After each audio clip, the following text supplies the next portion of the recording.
bitch. Wesley Crusher's a total bitch. Wesley Crusher.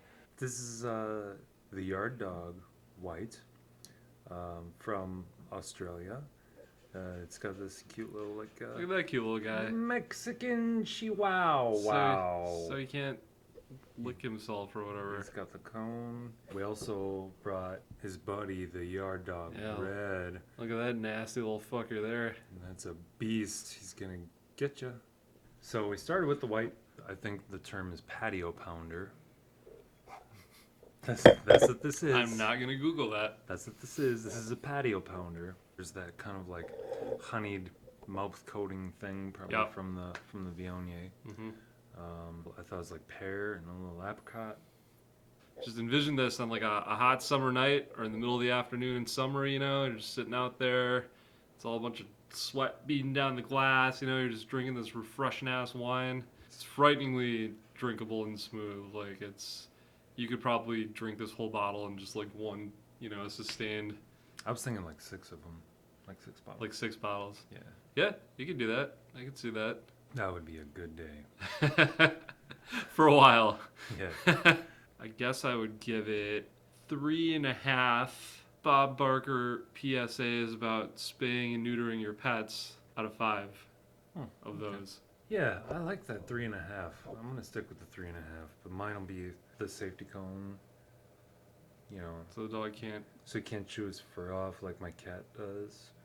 So now we're drinking the Yard Dog Red.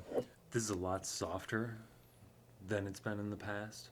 In previous blends of this, if there was no flesh left on that dog's bones, it was because he was lapping up this wine.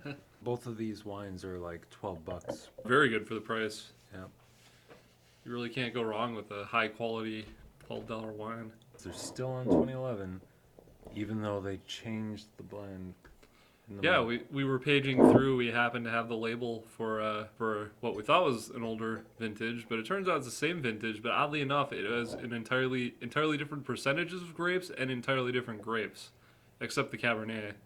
And I think because there's so many guys getting involved making this wine, it's just like, well, Aussie Joe made a couple barrels, and we're gonna ship those off. Aussie Jack comes in and makes a couple barrels, and so you get whatever.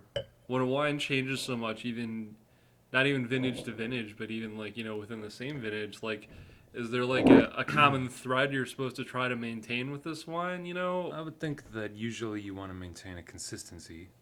So, like, there's all different guys coming in and out of this project, because that's really what it is. It's a wine project. So they have an outline, but you can play around within that as long as the end result ends up in the spirit of how it has been before. Before this, I didn't even realize that your wine could be that radically different within the same vintage. I kind of figured they just kind of sloshed it all together and shipped out what they had and called that the vintage.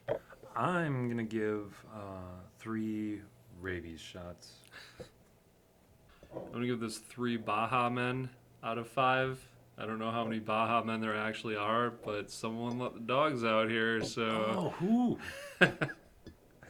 Who? Well, who's on first, I think, and... Well, what's on second? Yeah, I think third... Yeah, and shit. The white, I think because of its, like, sort of friendly, easily accessible nature, would be great with David Bowie's Diamond Dogs. Oh, yes.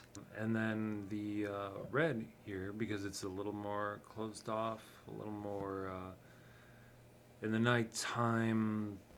You know, this is a vicious motherfucker on the label here and all that stuff.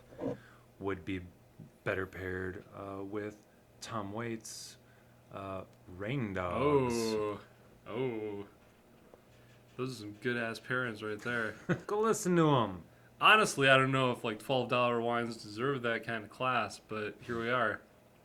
I'm having a hard time imagining how the one you had that made such an impression on you was like, because this is pretty dry. So that one had to be like that one was like sandpaper. I'm in the desert. Yeah, and the only thing to eat is sandpaper. Yeah. Or just paper is what they call it in the desert. Ha.